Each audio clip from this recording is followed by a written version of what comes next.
Esse vírus foi resultado de uma pesquisa em laboratório, em tubo de ensaio, por uma equipe de profissionais, médicos e cientistas chineses, que dessa vez, ao contrário da pandemia, rapidamente publicaram a identificação.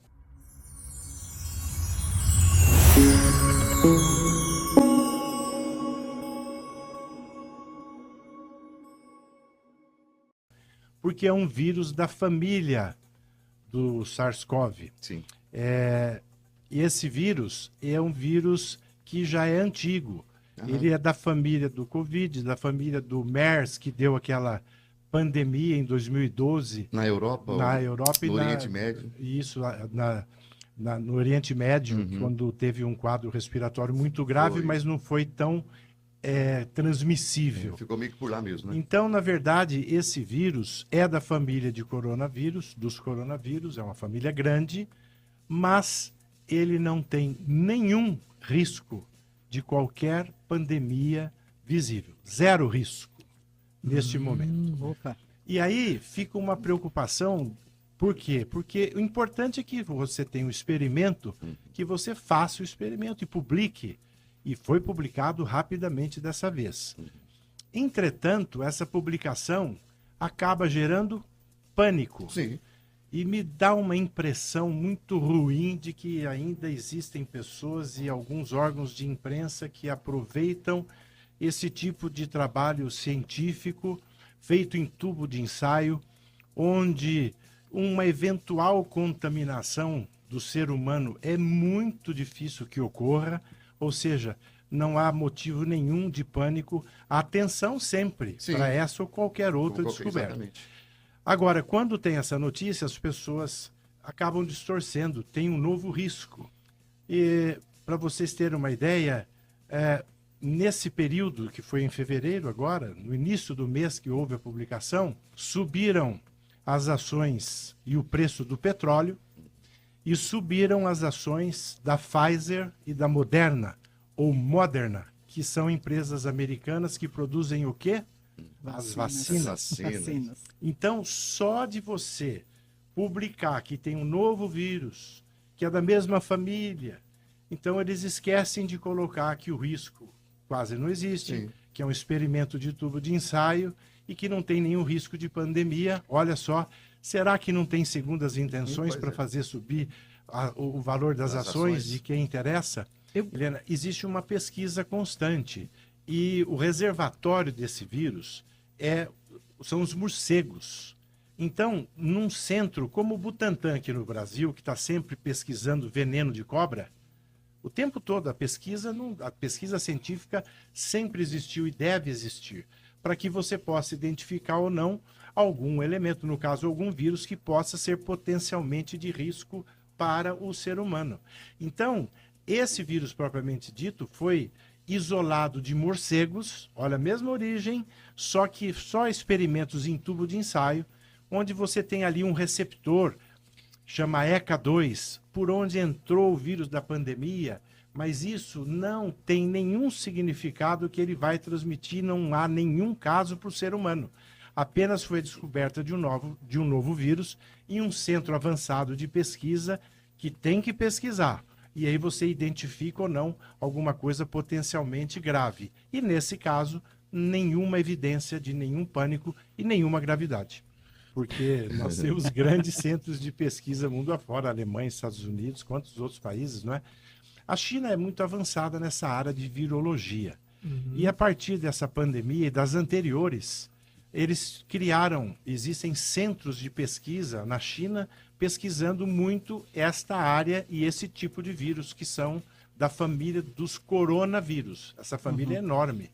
Então, em princípio, eu não tenho essa verdade absoluta, mas creio que por ter laboratórios mais dedicados ao estudo do coronavírus, lá na China, quando publicam, todos os outros centros aproveitam dessas pesquisas. Vírus que estão em animais, no caso aqui, esse em morcegos, ele foi estudado só em tubo de ensaio. Não existe nenhum estudo em ser humano e não houve nenhuma transmissão. E o que existe, eventualmente, são vírus que você tem nos animais, independente do tipo, se é morcego, se é um gato, se é a galinha ou o galo, que você falou. A verdade é o seguinte, existe uma possibilidade do vírus sair dos animais e passar a ser transmissível para humanos. De que forma, isso é um fenômeno, mas não é o caso desse, nada de pânico, o pessoal tem que ficar tranquilo que essa notícia é uma notícia que favorece especulações, tentativa de trazer pânico e mexeu até com os valores das ações de quem produz vacinas. Vamos deixar claro para a população o seguinte, a pandemia grave que matou pessoas aconteceu nos anos aqui no Brasil, 2020 e 21. Ponto. 20 e 21. Houve um aumento da letalidade, os vírus eram muito agressivos, especialmente a variante P1, que era a variante amazonense, Gama, que recebeu esse nome, só no Brasil, no primeiro semestre de 2021, depois veio a variante Delta, terminou em dezembro, e a partir de 22 a variante Ômicron, que está no mundo todo, que é uma variante que transmite muito, tem muitas subtipos, subvariantes, isso que dificulta a elaboração de uma vacina eficaz, que nós ainda não temos, para poder diminuir a transmissão e a gravidade. Então, é o estudo. Então, essa é uma situação. Então, de 22 para cá, nós vamos conviver com o SARS-CoV-2 como nas gripes e resfriados. Passou a ser mais um agente que no outono e inverno você tem gripes e resfriados e você tem vírus como o rinovírus, vírus sincicial respiratório, você tem a influenza da gripe e agora tem o SARS-CoV-2, que dá um quadro clínico simples, dor de garganta, nariz escorrendo, uma síndrome gripal como outra qualquer. Muito bem, e a patogenicidade é muito pequena. Acontece que o paciente tiver uma gripe forte, um paciente idoso, que já tem comorbidades, 70, 80 anos, diabético, hipertenso, tem enfisema, hipertensão arterial, é cardíaco, ele é um paciente de alto risco. É o paciente 60 a mais, às vezes até 70, 80 anos. E ele pode ter uma gripe por influenza, cair a resistência, vem uma bactéria oportunista, acaba provocando uma pneumonia, aí sim, bacteriana, que acaba sendo grave, leva o paciente à internação, acaba indo para a UTI, tem que ser entubado e morre de pneumonia. Pneumonia bacteriana, que veio de forma oportunística, ou seja, o paciente teve uma virose, podia ser por resfriado, no idoso, já com comorbidades, pela gripe ou pela covidinha, que eu falo, né? A covid mais leve agora, diminui a resistência e a bactéria vem e faz uma infecção oportunista que pode ser fatal por pneumonia. Então a pergunta é o seguinte, teve aumento? Sim, nós tivemos recentemente uma notícia que tivemos aumento de casos de óbito até aqui no estado do Mato Grosso do Sul, entre interior e capital, uns 18 casos. A pergunta, do ponto de vista científico, e que as autoridades do setor de vigilância epidemiológica, médica, poderiam nos passar é o seguinte, essas pessoas morreram de Covid ou elas morreram com Covid? Isso faz toda a diferença. Por quê? Porque se eu tiver, meu pai tem 91 anos, um senhor saudável, mas tem comorbidades leves, um diabetes tipo 2 controlado e uma hipertensão.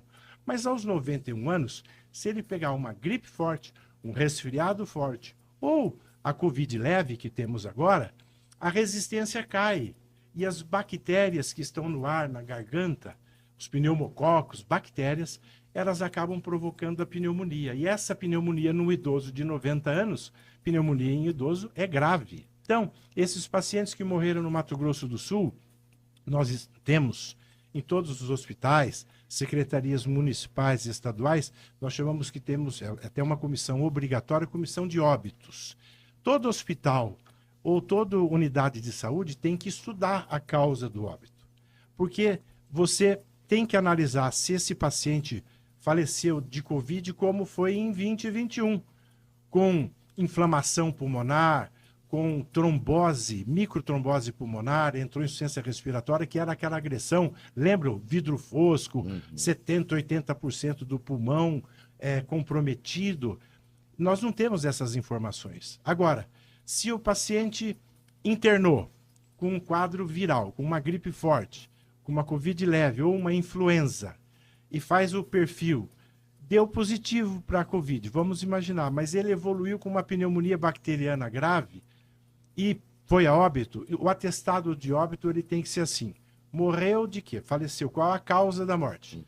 Então, insuficiência respiratória grave. Devido ao quê? Isso é preencher um atestado corretamente.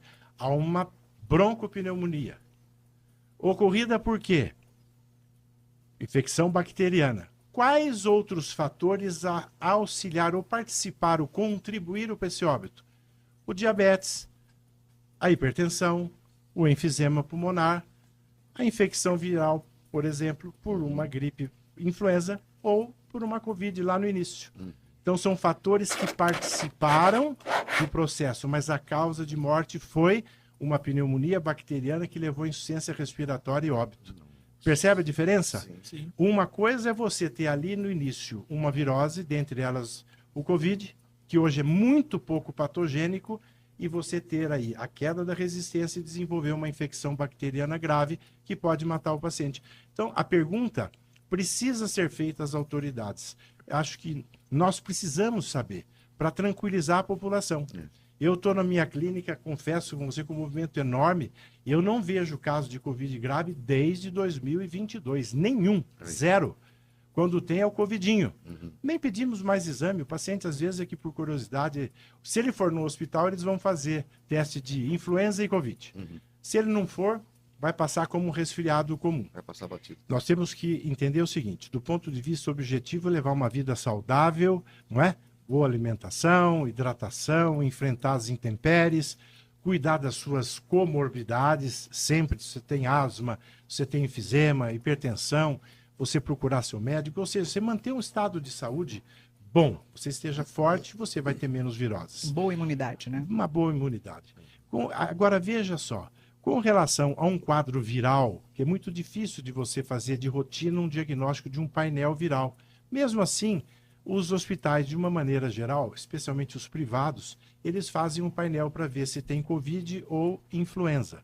E se tiver influenza, você trata essa gripe e vai dar todo o suporte para o paciente para ele não ter as complicações, queda de resistência e infecção pulmonar.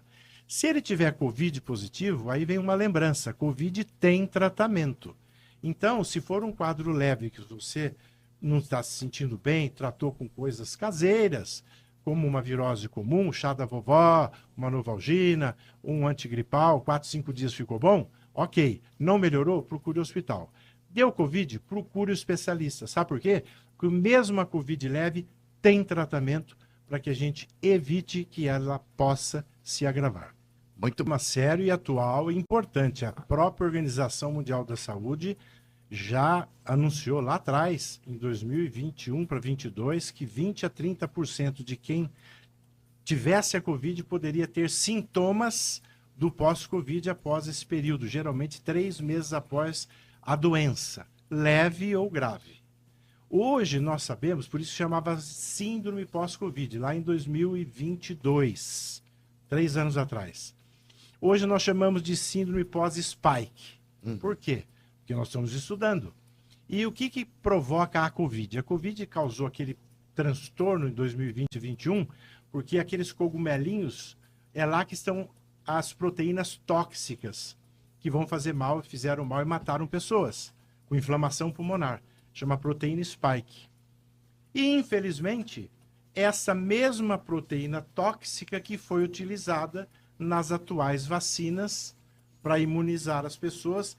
Então, eles injetam a própria proteína spike tóxica para que você faça uma reação mais leve e você desenvolva anticorpos, que é uma modalidade de vacina que ainda está muito em discussão, porque a maioria das vacinas seguras usam o vírus inativado, que é outra coisa. É verdade. Entendeu? Então nós temos todas as vacinas, da outra vez estivemos aqui, falamos, estimulamos as mamães, têm que tomar as vacinas. Agora, você utilizar a própria proteína spike, então hoje chama síndrome pós-spike, por quê? O pós-Covid hoje, o pós-spike é um conjunto de sintomas que são provocados, veja bem, pela permanência da proteína spike que veio na doença ou na vacina, em fragmentos ou a proteína inteira, que circulam no organismo, geralmente dentro de monócitos, que são células da nossa defesa. Tem no intestino uma área de reservatório, porque o intestino é o segundo cérebro, então é lá no intestino que essas proteínas ou fragmentos se multiplicam, entram na circulação e provocam uma inflamação dos capilares, dos vasinhos, uma endotelite vascular, uma inflamação nos vasinhos pequenininhos do corpo.